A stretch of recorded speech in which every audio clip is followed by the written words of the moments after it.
In recent news, the Archbishop of Canterbury has expressed deep concerns about the proposed assisted dying bill in England and Wales, labeling it as a dangerous path. According to the Archbishop, legalizing assisted dying could lead to a slippery slope where more individuals, beyond the terminally ill, might feel pressured to opt for ending their lives. His cautionary stance comes as Parliament prepares for the first reading of a bill that would allow terminally ill patients the right to seek assistance in ending their lives. The bill, introduced by Labour MP Kim Leadbeater, aims to provide terminally ill patients suffering unbearable pain a legal option for a dignified death.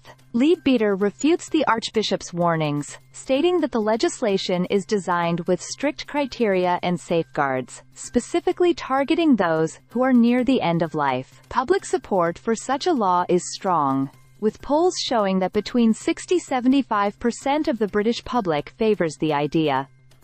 However, religious leaders, including the Archbishop, have raised moral and ethical concerns about the broader implications of such legislation. Archbishop Justin Welby pointed out the potential for individuals to feel like a burden on their families, leading them to seek assisted dying even when they may not truly want it. He also shared personal experiences, reflecting on his mother's death and the sense of burden she expressed in her final days. He worries that legalizing this option could devalue the lives of vulnerable groups like the disabled, ill, or elderly, who might feel societal pressure to choose death over life. On the other hand, Leadbeater and supporters of the bill emphasize that it is solely for those with terminal illnesses, and that extensive medical and judicial safeguards would be in place. They argue that the current system is not equipped to handle the suffering many people face at the end of life. The bill is seen as a compassionate response to the reality of terminal illnesses, where some individuals wish to have more control over their final days. The debate around assisted dying touches on broader societal issues, such as the adequacy of palliative care in the UK. Critics of the bill, like Dr. Gordon MacDonald of Care Not Killing,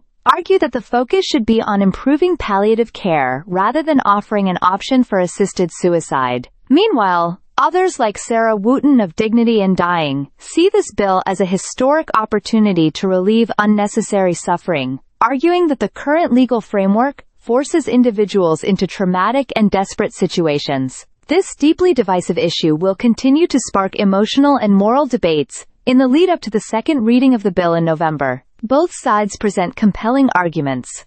On one hand, the fear of a slippery slope leading to unintended consequences for the vulnerable, and on the other, the call for compassionate options for those enduring unbearable pain at the end of life. With such high public interest, the outcome of the parliamentary debate on this matter will be one to watch closely. Stay subscribed for more videos.